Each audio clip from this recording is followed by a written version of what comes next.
Envy unites it.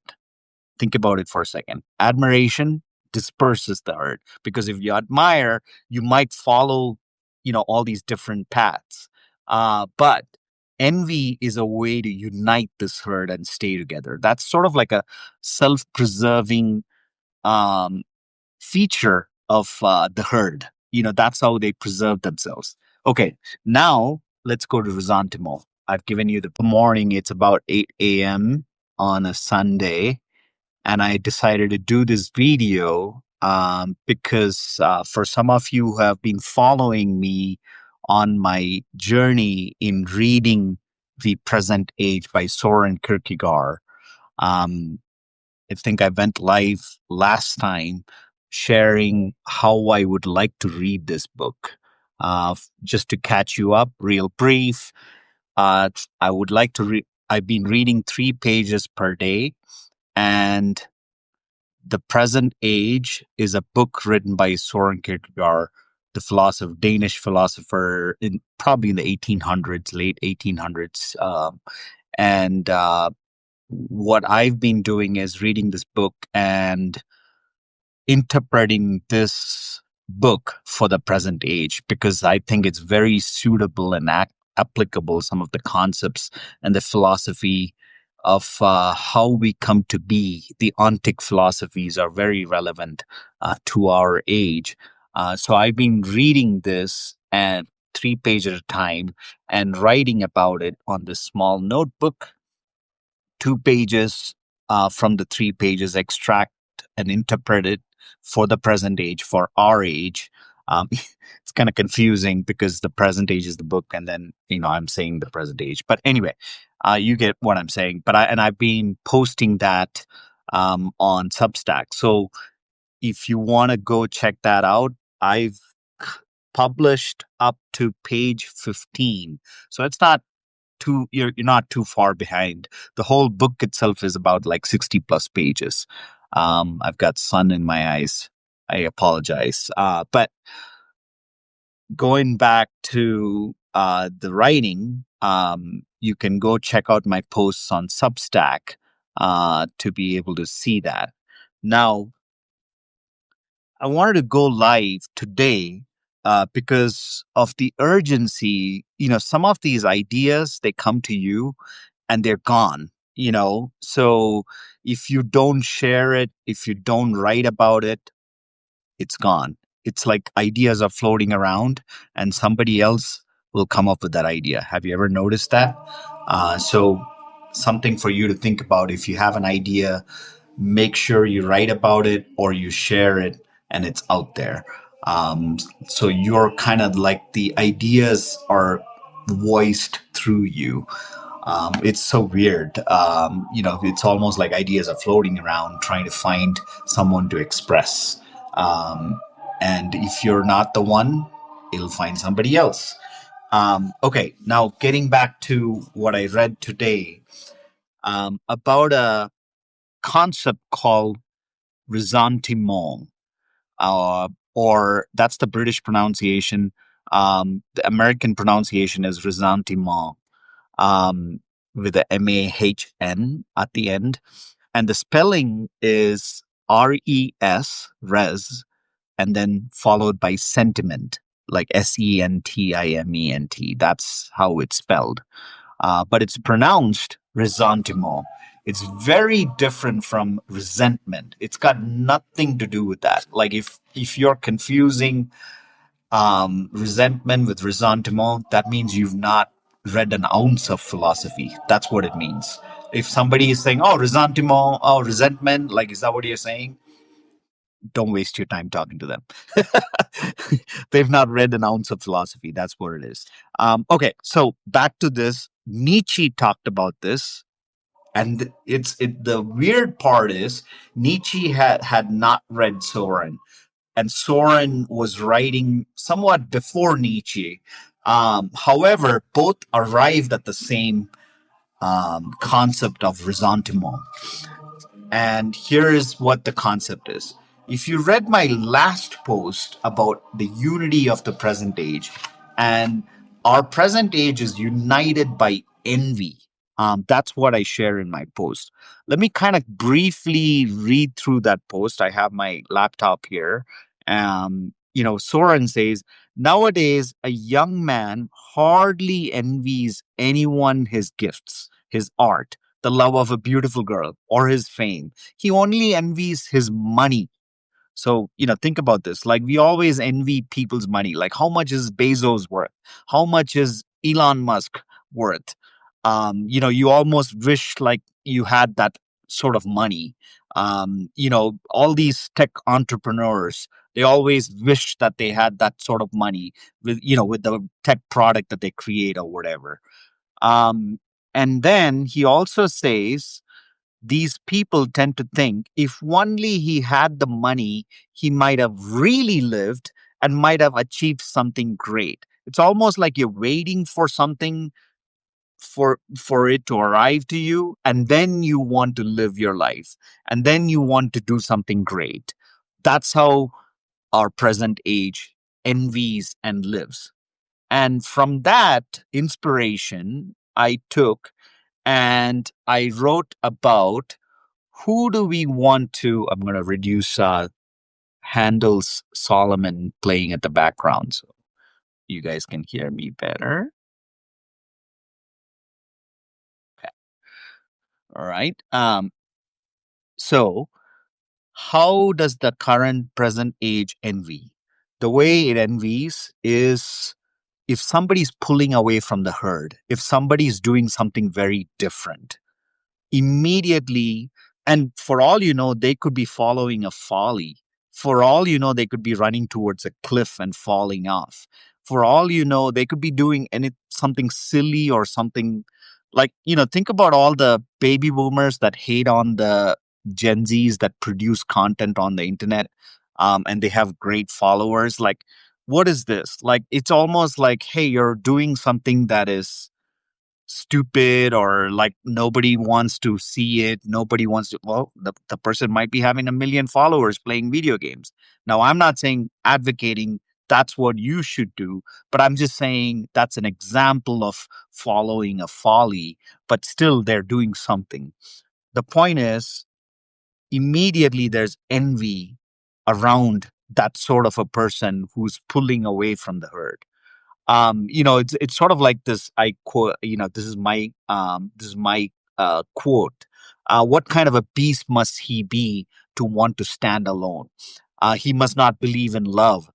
He must not believe in how connected we are. You hear all these kind of morality arguments. You hear like, he wants to separate. He wants to. Maybe it's a very sad way to live. That's a very, like people express it as a concern. The envy is expressed as a concern. He must be very lonely. He must, time will tell. He will, the misery will come to him, kind of thing. That's how people envy these days. It's so weird. So long story short, at the end of it, I say, there is no admiration for that kind of a person. Admiration disperses the herd. Envy unites it. Think about it for a second. Admiration disperses the herd because if you admire, you might follow, all these different paths.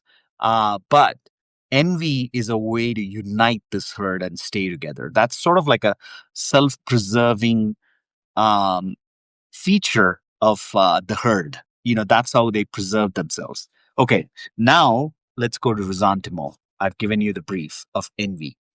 Now, here is how Ressentiment works for Soren. It's almost like envy uniting the herd is the self preserving principle. So it becomes a way of practice for this herd. um, you know, you kind of see this with the yard signs, love is love, as if you're not in that sort of if you don't have those yard signs, that means you're not practicing love. As if that's how it kind of comes across. You also see this in coffee shops with rainbow flags. You also see coffee shops that have big signs that say racism will not be tolerated. We have the right to ask you to leave, or have you exit this coffee shop if you practice any form of racism. I mean, what kind of a racism is anybody even going to practice in a coffee shop? Are they going to come in and say, hey, you should not be here? Like I'm a man of color. I've walked into many coffee shops. I do that all the time. I've always felt safe, unless somebody's shooting a gun or something in a bad place. That could happen. But it's not like you're being targeted for being some color. And just by me seeing that sign, I feel, oh my God, I feel so safe that racism is not tolerated here. That's a s again, that's an example of how morality is meted out as envy. So it's sort of like a unifying principle. Let's unite together with this sort of a morality, and envy the person who is standing out, who might be speaking out about something, right? I just want to give you an example of that. Um, these are proud expressions of ressentiments. Wherever you see this type of proud expressions, it's guaranteed there's a lot of envy in those places. They want to tear things down. They want to pull things down. They don't want you to stand out. They don't want you to individualize. And Soren is always about individualization. That's kind of the ontic threat. So existence, non-existence. Existence is sort of like a higher way. You've individualized. You've become a conscious person. You're living your life conscientiously. Can't say that word. But anyhow, that's what Soren is talking about. Okay, let's keep going. Okay, does that mean ressentiment can be rid of? Like, is this sort of like something that we should, let's figure out where we are practicing this ressentiment and get rid of it? Soren says you cannot be rid of it because that's sort of like a self-preserving feature for humanity itself. Like human beings, how we sort of like form some herd is actually a feature of human beings and Homo sapiens. So you cannot get rid of it, but you have to recognize it. That's what Soren wants you. That's what philosophers do. They kind of look at society as a whole, human nature as a whole, and figure out a way to recognize what is happening with humanity as a whole. So um, now, this is sort of like we talked about the self-preserving feature, and I'm going to write about this, but I wanted to quickly share this with you on my live so that these ideas won't go away. And maybe you may want to just watch this video and not want to see. Sometimes people would like to just watch a video and not. They're not interested in reading stuff online. Um, okay. How was it practiced back in the day in antiquity, in the Greek times? That's what Soren argues. Like, was ressentiment not there? No, it was very much there. Like I was saying, that this is a feature of being human. And the way it was practiced was ostracism. So this is very much a feature of antiquity and kind of older days and older civilizations, Greek times, perhaps even in Indian mythology, you hear about this. People get exiled. People get ostracized. They are separated from the community, and they are separated. How they are separated by sort of like oh, I see Kritika online. Hey, Kritika, welcome. Thanks for joining. So I, the way they separate and they ostracize them, and that's a way of removing them. However, the distinction Soren makes is they were separated for their negative immanence. So what does that mean? It means they were separated for their distinction, how gifted they were. Probably in the negative sense, they were following something radical, something rebellious, something revolutionary, and that's why they were ostracized. So it was very much there, but they were ostracized because they were revolutionary. They had what Soren calls negative eminence. Now, on the other hand, how do we practice this ressentiment? The way we practice is with, okay, we all know cancel culture. The cancel culture practices it as some sort of a moral, um, virtue, some sort of a moral character that the society has developed.